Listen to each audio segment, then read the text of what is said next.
तपस्वी श्री जगजीवन जी महाराज सरस्वती विद्या मंदिर हसनपुर राजगीर बिहार में रामानुजन जयंती के अवसर पर आज रक्षित भैया कर्नवाल से हम लोग जानेंगे जो सप्तम ए के भैया रक्षित कर्नवाल, बताइए।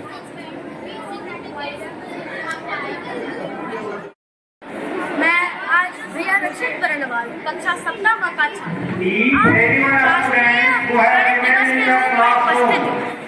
हम सभी जानते हैं कि राष्ट्रीय गणित दिवस श्रीनिवास रामानुजन की जयंती पर मनाया जाता है और श्रीनिवास रामानुजन कितने महान गणितज्ञ थे ये तो हम सभी जानते हैं और इसीलिए आज हम सब यहाँ उपस्थित हैं और यह दर्शन करने आए हैं कि श्रीनिवास रामानुजन का जीवन परिचय क्या था और वो किस प्रकार के थे और उनकी जीवन शैली क्या थी। जैसे आज के दिन हम सभी एक नाटक प्रस्तुत करेंगे जिसमें श्रीनिवास के असाधारण कला को दिखाया जाएगा और हम सभी उनके बारे में कुछ बातें बताएंगे। तो आप सभी को फिर से पुनः नमस्कार।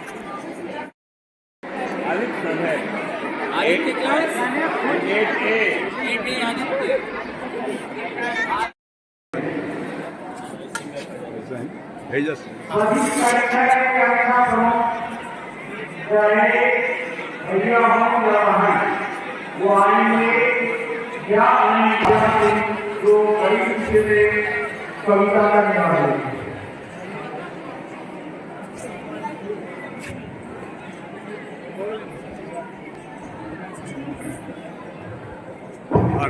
हाँ चलिए क्लियर है। मेरा नाम पायल है। मैं कक्षा 10वीं छात्रा आप सभी के समक्ष एक सुंदर कविता लेकर प्रस्तुत हूँ। वर्ग वेद की धूल और आयत जिनको प्राण है इससे खास इनमें क्या अंतर है जाने का हम सभी पहला वर्ग में चार समान और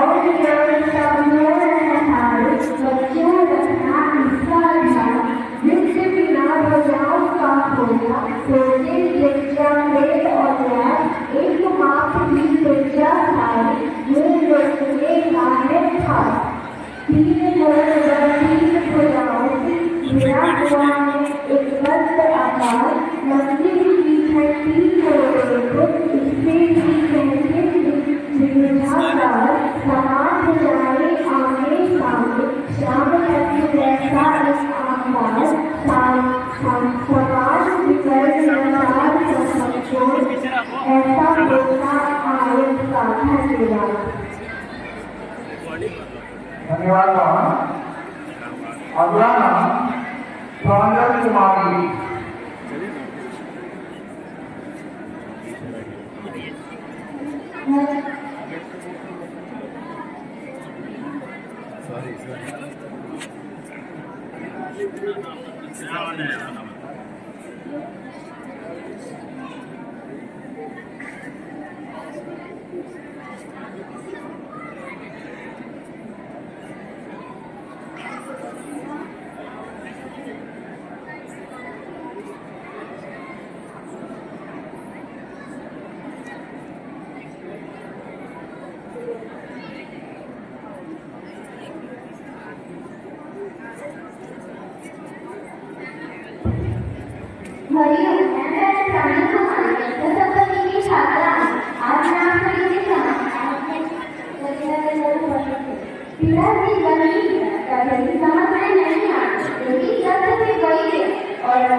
Thank you.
बेटा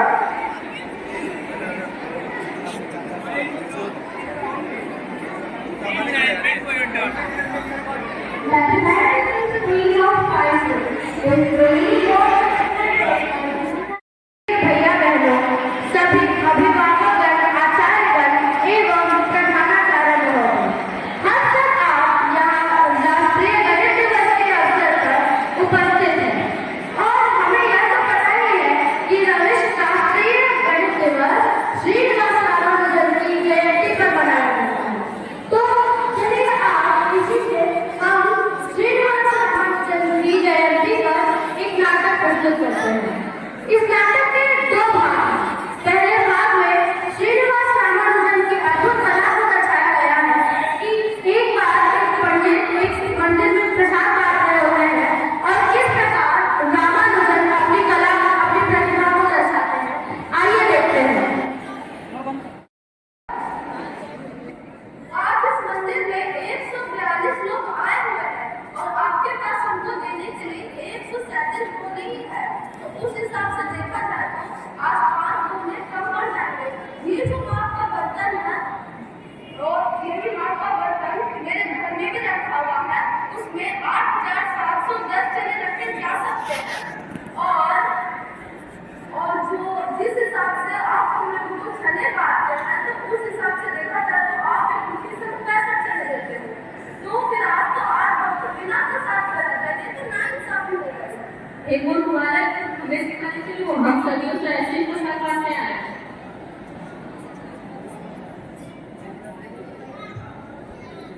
महाराज, जैसे उस बालक ने कहा, जैसे कि 5 डोले कम पड़ गए और 8 भक्तों के लिए प्रसाद नहीं बच पाए।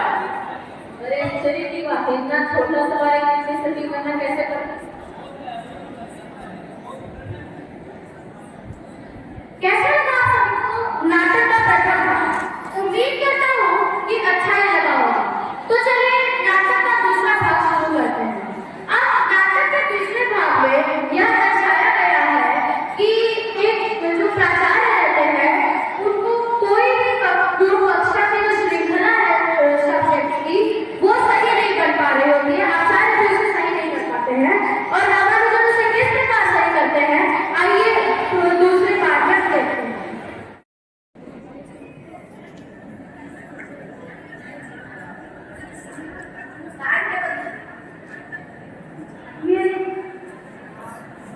क्या किया है आपने? किसी ने गणित का विषय देखे, किसी का अंग्रेजी की विषय देखे, पूरी गलत है। फिर से बताइए। पूरे रात पूरे दिन 2 हफ्तों से कैसे काम करा, कभी भी इसमें गलतियां मैंने कभी शिक्षक को ऐसे ठीक भारत के प्रबंधन नहीं कर सकते। तो 2 हफ्ते और लगे, सही कर चलाइए। रामानुजन जीत करिए। ठीक कर सकते हो। अच्छा, तो ये बताइए कुल कितने सेक्शन है? कुल 22 सेक्शन है। अच्छा, तो कुल हो गए 5 सेक्शन। अब बताइए और टीचर्स कितने हैं? कुल 30 सेक्शन है।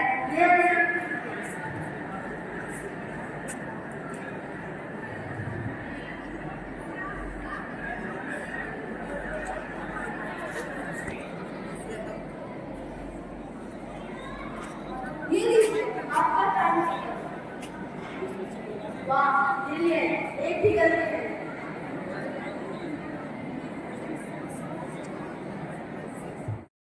उम्मीद करता हूँ कि आपको नाटक का दूसरा भाग पसंद आया होगा।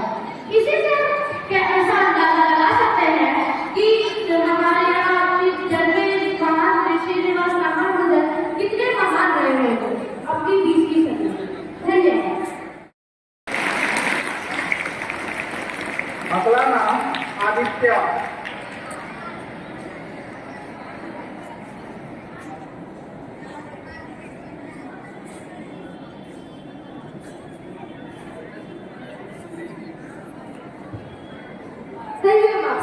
मैं आदित्य भाटा सत्तर दिखाती हूँ। आज हम सभी यहाँ एकत्रित हुए हैं श्री रामानुजन की जयंती पर उदाहरण लगाते हैं। एक बार जब रामानुजन छोटे थे तो वो अपनी माँ के साथ मंदिर गए। तो मंदिर जाकर उन्होंने पंडित जी से बोला, पंडित जी आज एक समस्या हो गई है, आज मंदिर में 142 औरतें आई हैं और आपके पास उनको देने के लिए सिर्फ 137 ही गोले हैं, तो उस हिसाब से 5 गोले कम पड़ जाए। और जिस माप के बर्तन में चने रखते हैं उसी माप का बर्तन हमारे घर में भी है। उस बर्तन में 8,710 चने रखते हैं। तो वैसे देखा जाए तो आप एक मुट्ठी से 65 चने देते हैं तो 8 भक्त का प्रसाद नहीं मिल पाएगा। ये तो मेरे साथ ही है। एक और किस्सा आता है, ये तो आप सभी को पता होगा कि रामानंद जी घर की आर्थिक स्थिति अच्छी नहीं थी, तो उनके माता पिता ने कुछ किए के बच्चों को घर के ऊपर खिला के रखा था। तो जब रामानंद किराया मांगने जाते हैं तो वहाँ एक ट्रिग्नोमेट्री की बुक रखी थी। उन्होंने बोला, भैया ये जो ट्रिग्नोमेट्री की बुक है मैं देखने के लिए ले जा सकता हूँ? तो भैया ने हंसकर बोला कि हम पीए के स्टूडेंट हैं, हमें ये बुक समझ नहीं आती है और तुम इसे देखने ले जा रहे हो। अच्छा ठीक है, ले जाओ। अगले दिन जब वे कॉलेज जा रहे थे तो रामा के पास जाकर बोला, रामा तुमने बुक पढ़ ली? उसने बोला हाँ पढ़ ली। तो लाओ। उन्होंने बोला लो जरा इसको हल करके दिखाओ। उनका क्वेश्चन था कि एक सर्कल क्वाड्रिलेटरल का एरिया क्या होता है? आप देखिए उनके इक्वेशन चाहते हैं। उन्होंने एक ऐसे मैजिक स्क्वायर की रचना की। इसमें क्या है ना, आप कभी भी लगातार 4 नंबर को छोड़ दीजिएगा तो आ जाएगा 39। जैसे 22, 12, 18 और 87 इनको जोड़ते हैं तो वो हो जाता है 139। अब 22, 88, 10 और 90 इसको जोड़ते हैं तो उसके बाद ये आता है 139। इसी प्रकार से अगर किसी भी 4 को लगातार जोड़ देते हैं तो उसका आ जाता है 139। और मरने से कुछ समय पहले एक मॉक थीटा फंक्शन की रचना की। वो उनके मरने के 92 साल बाद यानी 26 अप्रैल 1930 के 92 साल बाद यानी 2012 में जाकर सॉल्व हुआ। तो आप समझ सकते हैं कि वो कितने बड़े गणितज्ञ थे। इतना तक मैं गाड़ी को बयान देता हूँ। धन्यवाद। कक्षा 10 खंडा से आज यहाँ आप सबों के समक्ष गणित गीत लेके उपस्थित हूँ। धन्यवाद। 4 जुलाई मेरे बच्चों, 4 जुलाई मेरे बच्चों, चारों की है एक बराबर, 4 बराबर वो है मेरे, खुश होकर मुंह बन रहा है। दूसरा 4 जुलाई मेरे बच्चों, सामने सामने एक बराबर, 4 जुलाई मेरे बच्चों, सामने सामने एक बराबर, 4 बराबर मेरे बच्चों, आज देखो बड़े भी ले लीजिए।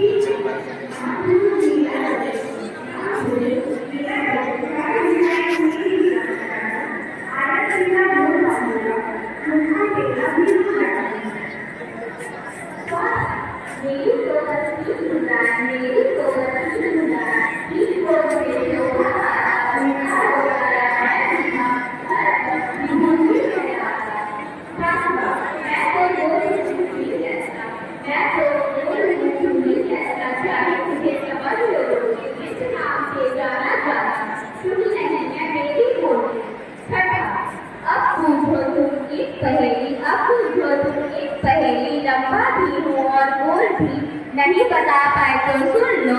नाक सिलेंडर मेरा भाई। धन्यवाद। आप सबों का दिन मंगलमय।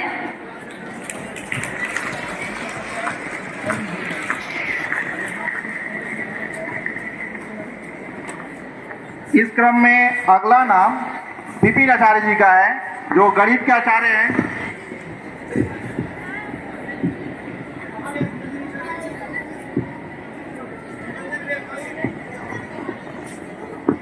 बहुत देर से पीछे सो रहे हैं, बातें नहीं करना है।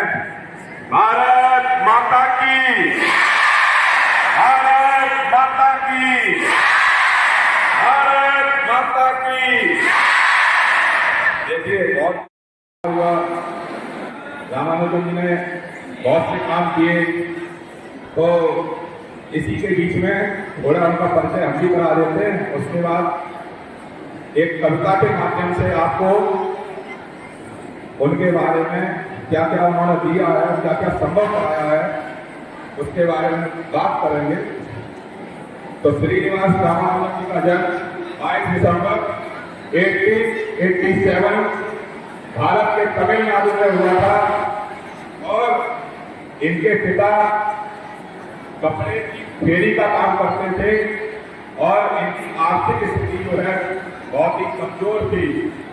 लेकिन रामानुजन जी जो है गणित को बहुत तवज्जो देते थे, बहुत ज्यादा मानते थे और गणित में उनकी रुचि इतनी थी कि उन्होंने अपना कई बार फेल होने के बावजूद गणित में ऐसा इतिहास जो हम लोग पढ़ रहे हैं और सुन रहे हैं जेएनटी के माध्यम से या विभिन्न प्रकार से गणित में हम लोग उपयोग करते हैं, ये सब रामानुजम जी की शैली और उनकी द्वारा दिए गए कुछ सूत्र हैं। अब हम लोग एक कविता को पढ़ते हैं और कविता के माध्यम से आपको बताते हैं। बात नहीं करना है, पीछे था एक छोटी उम्र का जवान, श्रीनिवास रामानुजम है जिसका नाम, भारत माँ की गोद में जन्मा, सदी का एक सपुत्र महान। बचपन में थी कुछ ऐसी लगन, संख्याओं में थी उनकी जान, बड़े बड़े समीकरणों को पल में कर देता आसान, असंभव को संभव कर दिखाया उस नादान ने, हारी भी हो गया अचंभित देख उसके परिणाम में, जाने क्या हल करता था, सरस्वती माता था उसमें अनोखा वरदान, छोटे से जीवन अंतराल में गणित को दे दिया एक नई पहचान, हैरान थी दुनिया देख की उसकी योग्यता, महान गणितज्ञ भी करते थे सलाम, उस जैसा न था कोई न होगा कभी अरुण, दिखा दिया उसने करके ऐसा काम। हम लोग आज उनको सुन रहे हैं, उनके बारे में याद कर रहे हैं, तो ऐसे इतिहास को हम लोग दोहराते हैं और याद करते हैं। और यहाँ से बैठे हुए बच्चे एक मिनट और लेंगे। कुछ लोग 25 तारीख को क्रिसमस दिवस मनाते हैं, हम लोग उसको नहीं मनाएंगे, हम लोग तुलसी दिवस मनाएंगे, हम लोग तुलसी दिवस के बारे में जानेंगे, हम लोग गुरु गोविंद सिंह की जयंती जो है उनके 4 बच्चे थे उन्होंने दीवार में चिढ़वा दिए, उनकी श्रद्धांजलि को मनाएंगे, लेकिन क्रिसमस डे को नहीं मनाएंगे। भारत माता की, भारत माता की, भारत माता की। काफी अच्छा लगा, शायद ऐसा लगा कि हम लोग सच में अपने देश में जाति का अवस्था में है, जो भी कुछ छोड़े हुए चेहरे की जान जाते हैं, जो नाम भारत माता का आता है। अगला नाम आकाश है।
श्री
ज्योमेट्री अर्थात त्रिकोणमिति जैसे हार्ड पार्ट और कठिन पार्ट को सरलतापूर्वक हल कर दिया था।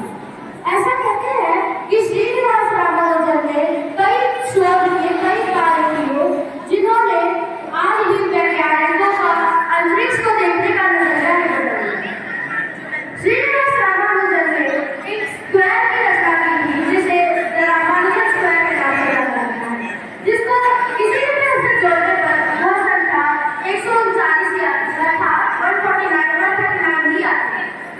और एक आश्चर्य करने वाला आश्चर्यचकित कराने वाली बात यह भी है कि यह जो स्क्वायर था, इसका ऊपर के जो नंबर थे वो श्रीनिवास रामानुजन का डेट ऑफ बर्थ अर्थात उन्हें जो जन्म लिए थे वह श्रीनिवास रामानुजन ने जो खोज की थी उसको एक जीएस भारती नामक एक विश्वस्तरीय गणिताचार्य ने, महान गणिताचार्य ने देखा और उन्होंने इंग्लैंड बुला लिया।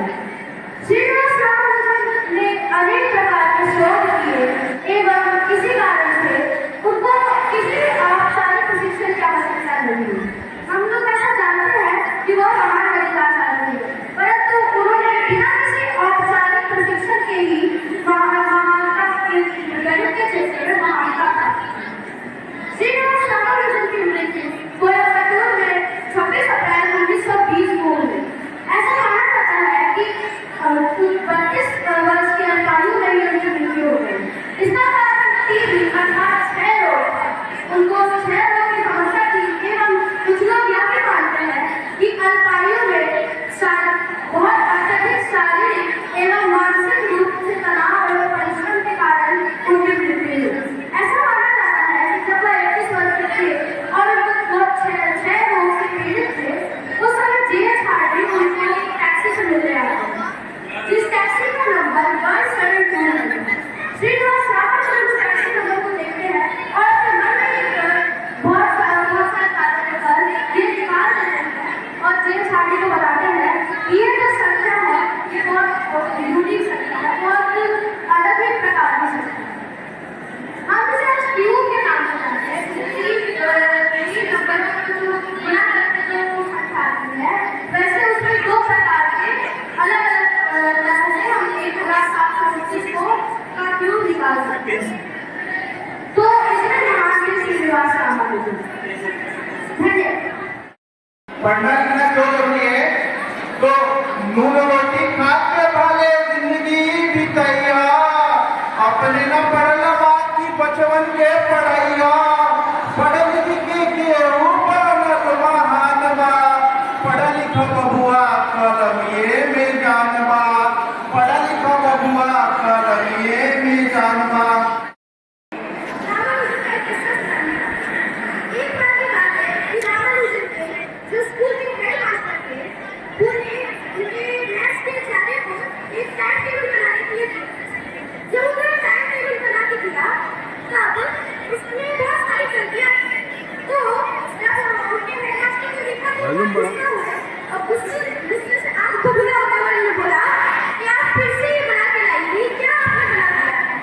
तो उनके आचार्य ने बोला कि इसमें मैंने 2 सप्ताह की मेहनत लगाई है, ये तो सिर्फ बड़े बड़े प्रोफेसर की बात है।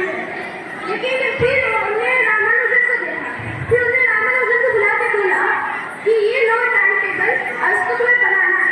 उसके बाद हमने स्कूल के बारे में चीजें पूछी, जैसे कितने सेक्शन है एक क्लास में, कितने टीचर्स हैं। फिर जब उनको सारी इंफॉर्मेशन मिली तब उन्होंने एक सटीक टाइम टेबल बनाया और उसके बाद जब उनके हेडमास्टर ने देखा तो वह प्रसन्न हुए। उनने कई आविष्कार भी किए हैं, जैसे कि भैया अक्षय ने बताया, जैसे not theta function, magic square और भी कई सारे। कहा जाता है कि सरस्वती माँ उनके सपने में आके ये सारी चीजें बताते थे। उन्होंने ऐसी ऐसी चीजें बनाई है जो कि अभी तक के साइंटिस्ट भी नहीं समझ पाते हैं। और ऐसे महान गणितज्ञ को मेरा कोटि-कोटि प्रणाम। शुक्रिया।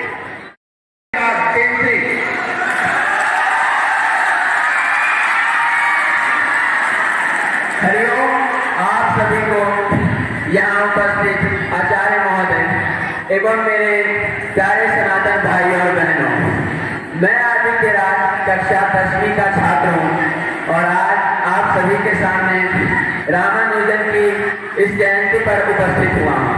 यह जो आपके सामने प्रतिमा लगी हुई है, यह उस व्यक्ति की है जिसने बचपन में ही इनका गणित इतना विकसित हो गया था कि यह अपने दुगने एज के बच्चों को पढ़ाते थे।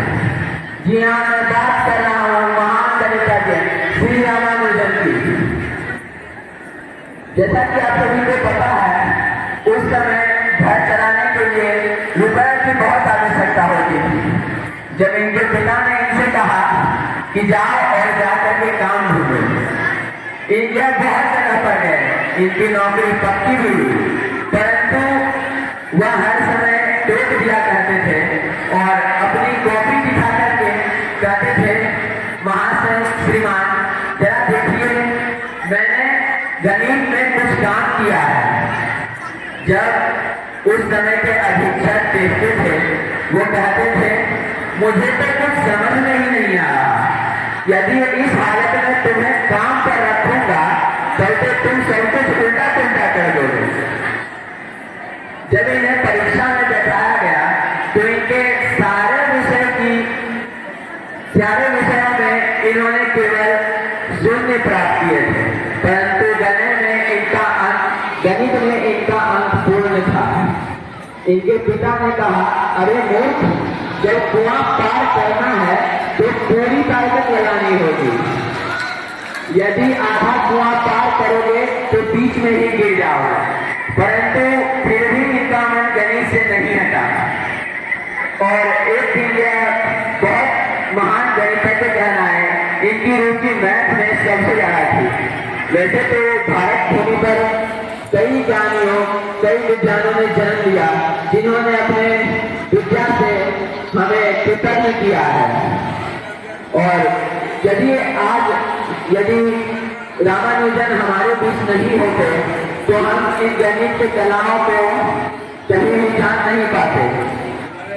हम इनके सदैव ऋणी हैं और ऋणी रहेंगे। मैं बहुत बहुत धन्यवाद।